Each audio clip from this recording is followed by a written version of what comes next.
ये जो सहूलियात हैं इनको हम क्रिटिसाइज़ नहीं कर सकते, because they are still the way to go. ये आपको बेनिफिशियल हैं और ये बहुत सारे लोगों को ये एक्स्ट्रा वक्त और एक्स्ट्रा जो है ना वो सहूलत फराम करेगी कि आप कुछ और अच्छा कर सकें। जी। Just because some people are using it for ulterior motives और वो उससे और निढाल और सुस्त होते जा रहे हैं, उसकी वजह से जिनका फ़ायदा हो रहा है वो रोका नहीं जा सकता। हर नई प्रोडक्टिव चीज़ का फ़ायदा भी है, नुकसान भी है। इंटरनेट का आया था तो फ़ायदा भी था, नुकसान भी था। एआई के एडवांसमेंट का बहुत फ़ायदे हैं पर अजीब अजीब से नुकसान भी हैं। अच्छा, ये सारा कुछ इस्तेमाल पे भी तो डिपेंड करता है। जैसे मैं अक्सर वो कहता हूँ कि इवन छुरी है, अब छुरी बड़ा एसेंशियल पार्ट है घरों का, कि जिससे सब्ज़ी कटनी है, फल कटने हैं, बड़ा अच्छा काम हो रहा है। बंदा भी कट सकता है, नब्ज़ कट सकती है। अब ये तो फिर बंदे के ऊपर है कि वो छुरी का क्या उसका करे। क्या यूज़ तो आप ये नहीं अब कहेंगे आप कि बैठ के उस पर डिबेट तो नहीं करने लग जाएंगे या कि जो छुरी बनाने वाली सारी फैक्ट्री बंद कर दो, या छुरी बननी नहीं चाहिए। सम थिंग्स आर अनडिस्प्यूटेडली रॉन्ग और उनके बारे में जब आप बात करेंगे यार इसका कोई फ़ायदा नहीं, सही है। But some things are debatable. जैसे कि हम नशे की चीज़ों के हवाले से नहीं कह सकते, नहीं डिबेट कर सकते कि इसके कोई फ़वाइद हैं। जी। आमतौर पे यूज़र्स और अब्यूज़र्स उनके कोई छोटे मोटे इंटरनेट से फ़वाइद निकाल के लेके आएंगे, पर कोई फ़ायदा नहीं है। किसी भी हार्डकोर ड्रग का, एडिक्टिव ड्रग का कोई फ़ायदा नहीं है, कोई ज़रूरत कोई फ़ायदा नहीं, कोई ज़रूरत कोई फ़ायदा तो नहीं है उसका। ठीक है, उसके नुकसानात ही ज़्यादा हैं। सो वो ब्लैक और वाइट का फ़र्क है, वो ग्रे एरिया नहीं है। लेकिन हाँ, ये जो जैसे अब आप ये कहें कि ये होम डिलीवरी वाला सिस्टम के लोगों को घर बैठे सब कुछ मिल जाता है, these things are little bit of a grey area. इनके फ़ायदा भी है, इनका नुकसान सा भी है थोड़ा बहुत। फ़ायदा है कि लोगों को बहुत कुछ करना होता है, so they can get things done 10 things at the same time. जी। ठीक है, मैं आधे घंटे के अंदर मैं खाना भी मंगवा सकता हूँ, मैं मेडिसिन भी मंगवा सकता हूँ, और घर बैठे उस वक्त मैं अपनी ईमेल लिख रहा हूँ, मैं अपना वो काम भी कर सकता हूँ और साथ में कोई और टास्क भी कंप्लीट कर लूँगा। So there is benefit of it, but there is absolutely known dangers of it as well, where people often don't even learn to do these tasks. सारी ज़िंदगी अगर फ़ोन पे बैठ के ऐप में से खाना ऑर्डर किया है, तो जिस दिन इंटरनेट नहीं है, ऐप नहीं है, दुनिया की किसी ऐसी जगह पे चले गए हैं जहाँ पे ये सिस्टम नहीं है और करना ही ना आया, तो कहीं जाके कोई चीज़ को खुद से कैसे किया जाता है वो चीज़ करना ही ना आई, बंदा महंगा शवरमा खरीद ले। We go back to shawarma, हम वापस उस पर आ गए। बड़ा शवरमा था, बड़ा शवरमा, हाँ, छोटा शवरमा, वाकई बड़ा शवरमा। अच्छा हाँ, तो वो करना नहीं आएगा ना आपको, एक टास्क है वो, यू डिडंट लर्न। सिमिलरली अब ये एआई का आप देख लें, I think this would be a better example. Because of AI many people in the next generation won't even know how to write an email or write an application or a letter. उनको prompt देना आएगा, उनको task करना नहीं आएगा। वो prompt दे देंगे, मुझे एक ईमेल लिख दो, ये करना, इतना आता है। उनको नहीं उनको वो स्टेप्स नहीं आएंगे जिसके थ्रू कोई एप्लीकेशन लिखी जाती है, सीवी बनाई जाती है। So I am in the favour of people learning to do things first, then get them done from AI or somebody else. भाई साहब, आपने स्कूलों में एप्लीकेशन लिखी है, अब अगली नस्लों को क्या पता कि to the principal city ABC वो करना आना चाहिए, and then I say that you can use technology. ठीक है, आपको बेसिक टास्क करने आने चाहिए। मिसाल के तौर पे आपको साइकिल चलानी आनी चाहिए, then you can drive a car. चलाए ना चलाए, ठीक है, अब आप गाड़ी पे, आपको आना चाहिए। आपको स्विमिंग करनी आनी चाहिए, करें ना करें एक बात है। Learn the task. ईमेल लिखना आए, करना पता होना चाहिए। रिसर्च करनी आनी चाहिए। रिसर्च एक्चुअली जैसे की जाती थी जी, जो पहले लाइब्रेरीज़ में की जाती थी, फिर कंप्यूटर से की जाती थी, किस तरह से पढ़ के आप उसमें से कुछ ना कुछ निकालते थे। फिर उसके बाद अब आप चैट GPT का और जेमिनी का इस्तेमाल कर लें। अब आपसे उसको आप बताते हैं कि मैंने रिसर्च करनी है, बाकी वो कर देते हैं। आप प्रॉम्प्ट लिखते हैं, वो आपको 10 पॉइंट्स दे देता है, हर एक के आगे रेफरेंस भी लिख देता है।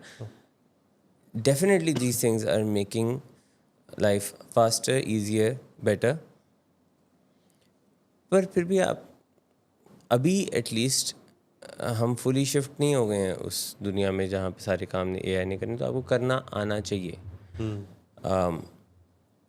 और there is a certain degree of fun in doing these things as well. अब अगर मैं आपको ये बताऊँ, मिसाल के तौर पे हम बात करते हैं कि लोग प्रोक्रेस्टिनेट करते हैं, सफाई करना या अपने कमरे को साफ़ करना, कबर्ड को साफ़ करना, but people actually report and I my self have observed it कि ये काम करने में भी एक थेरेप्यूटिक नेचर है इन सारी चीज़ों की।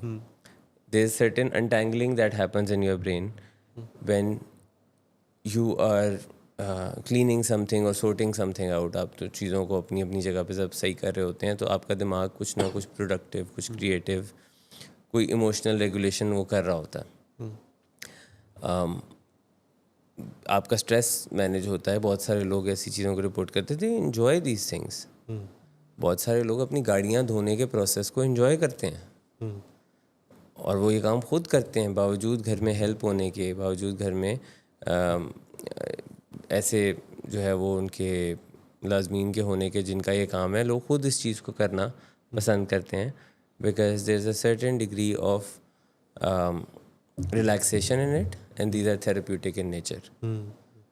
तो ये जो जिन टास्क को लोग बहुत दफ़ा लेबोरियस टास्क कह देते हैं, उनका फ़ायदा ये है कि लेबोरियस टास्क करते हुए चूँकि उस टास्क में दिमाग बहुत इस्तेमाल नहीं होना होता, तो आपका दिमाग कुछ और प्लानिंग, कुछ और सोच रहा होता है। जी जी।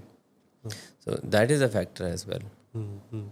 यानी इस प्रोग्राम का जो लुब्बे लुबाब निकला, तो वो पहला एक पॉइंट जो था कि कोई इंसान काम करे इस डर से कि नतीजा नहीं निकलेगा या फेल ना हो जाए, तो अगर नहीं करेंगे तो इन एनी केस आप फेल हो रहे हैं, तो करने में एक परसेंटेज है, प्रोबेबिलिटी है। और दूसरी बात कि इंसान को काम करने आने चाहिए।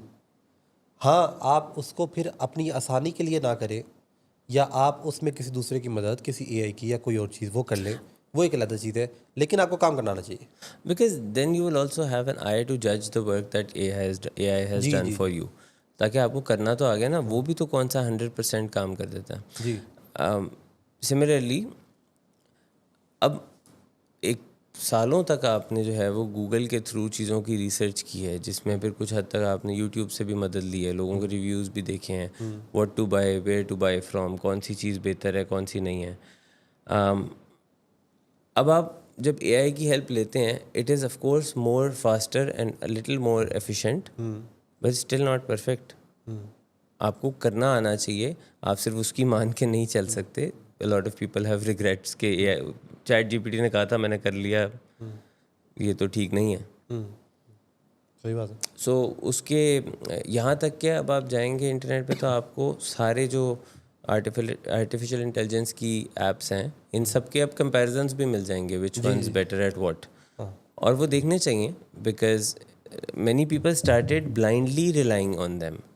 ब्लाइंडली नहीं रिलाई करना, अपने जो है वो ब्रेन अपने सेल्स दिमाग को का यूज़ इस्तेमाल करना है। हाँ, वो अल्लाह ने दिमाग दिया तो उसका इस्तेमाल करें। उनको जंग लग जाएगा वरना। बताएं कि साढ़े को दिमाग है। तो और दयाम में वो जो आपने बात की ना, वो बड़ी ज़बरदस्त, कि ये पैगाम ये है आपके लिए जो दो बातें, कि अगर कोई काम 2 मिनट से पहले होने वाला है तो 2 मिनट से पहले उसको कर गुजरें। आपके आधे से ज़्यादा काम हो जाएंगे इसमें। आधे से ज़्यादा काम हो जाएंगे, आधे से ज़्यादा काम इतने छोटे हैं जो 2 मिनट जो 2 मिनट के अंदर अंदर होने वाले हैं, पर आपने उनको डिले किया हुआ है, वो वहाँ पे ख़त्म हो जाएंगे। और जो उससे बड़े काम है वो 5 मिनट करके देख लें। वो 5 मिनट में ये है कि मैं 5 मिनट में करके देखता हूँ, नहीं मज़ा आया तो छोड़ ना मज़ा आया so little bit different than 2 minute वाला। तो ये ना कि if this task can be done under 2 minutes, मैं कर लेता हूँ। 5 मिनट्स वाला ये है, I try it for 5 minutes, नहीं मज़ा आया तो छोड़ दूंगा। बट वो धक्का स्टार्ट है, आपका दिमाग ट्रिक हो जाता है और वो स्टार्ट होके वो कहता है चलो फिर वो मैं जैसे अक्सर कहते हैं कि नहीं मज़ा आया तो पैसे वापस। हाँ, तो नहीं मज़ा आया तो छोड़ दीजिएगा, कोई इसमें से मसला नहीं, कोई किसी का उधार नहीं देना, कोई टेंशन वाली बात नहीं, कोई रोला नहीं। तो आपका अपना काम है, अगर आप करें तो तभी 5 मिनट करके देख लें। if people tell us more personal life examples of procrastination. We would love to discuss that in the next show कि हम उसमें बात करें और उसके मुताबिक उसका कोई solution निकालें. And next time we will also come up with more of our own examples, because like I said, procrastination is a topic a little too close to my own reality a few years ago. I used to procrastinate a lot. तो मैं उसमें से मिसालें दे सकता हूँ. हाँ, ये भी तब भी मैं डिले करता था. और ये हर इंसान करता है, शायद कोई 3-4% लोग नहीं हैं. बिल्कुल 3-4%, 4% लोग ऐसे पाए जाते हैं जो कि बड़ा स्ट्रक्चर के मुताबिक है. बस वो एक पूरा उनका एक अपनी लाइफ का एक स्ट्रक्चर है. लेकिन ज़्यादा खलकत है डिले करने वाली. ऑफ कोर्स, ऑब्वियसली उसमें हम शामिल हैं. काफ़ी हद तक काफ़ी हद तक और एक वक्त तक. तो अच्छा, हम फिर यानी इसके ऊपर हम ये भी सीखते हैं कि एंडिंग भी डिले नहीं होनी चाहिए. हम प्रोक्रास्टिनेट करते रहें और हम डिले करते रहें तो फिर मसला आ जाएगा. देखिए, एक इसमें एक और technique that I would say, which is not difficult, very simple. Rather than procrastinating things to tomorrow and day after tomorrow and then the day after that, rather than falling into that trap, put a deadline.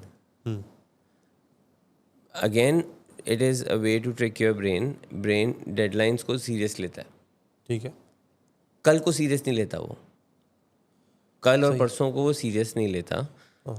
लेकिन 26 तारीख को वो serious लेता है. ठीक है. So if you are procrastinating, then I would suggest कि वो फिर थोड़ा सा आगे की एक डेडलाइन रख लें ताकि वहाँ से ऑनवर्ड्स आपका दिमाग उसको सीरियस ले. सही है. पर ये जो रोज़ कहना है ना कि कल कर लूँगा, और इस तरह पीर से लेके हफ्ता आ जाता है और पूरा वर्क वीक गुजर जाता है because you kept saying tomorrow. Be more specific. हाँ, सो इवन दो मिसाल के तौर पे पीर से लेके हफ्ते तक रोज़ कल पे डालने से बेहतर है कि पीर वाले दिन ही आपने हफ्ते पे डाल दिया होता. सही है. Because that was 5-6 days ahead in time. There was a date attached to it and you put a deadline onto it. And then your brain gets tricked into thinking that ये यहाँ पे एक डेडलाइन है, मुझे इसको follow करना. हाँ, यार बड़ा क्लियर. उसमें अक्सर वालिदैन बच्चों को कहते हैं कि आप जल्दी वापस आ जाया करें घर. अब जल्दी तो कुछ नहीं होता. तो वालिदैन अगर ये कहें कि आपको 10 बजे आ जाना चाहिए, तो फिर अब ये है कुछ क्लियर. लेकिन बच्चा रात को 12 बजे आके भी कहता है कि जी देखो जल्दी आ गए मैं, क्योंकि लोग तो 4-4 बजे भी आते हैं, तो मैं तो जल्दी आया ना. तो जल्दी जो है वो, या ये जो है ना कि कल में फिर कल भी कल है तो परसों भी कल ही है. इसी तरह अगले हफ्ते से. अब अगला हफ्ता भी वेग है, पर अगले हफ्ते की कोई डेट पकड़ लें. जी, सही बात. अगर आज 20th है, 19th है, हम कहते हैं कि 27th को मैं ये करूँगा. So then there is a deadline. But जब भी ये होगा ना, next week, next day, next month, next year, then there is no deadline. सही बात. स्पेसिफिक बात अपने साथ जब आप करें तो दैट ऑल्सो वर्क्स.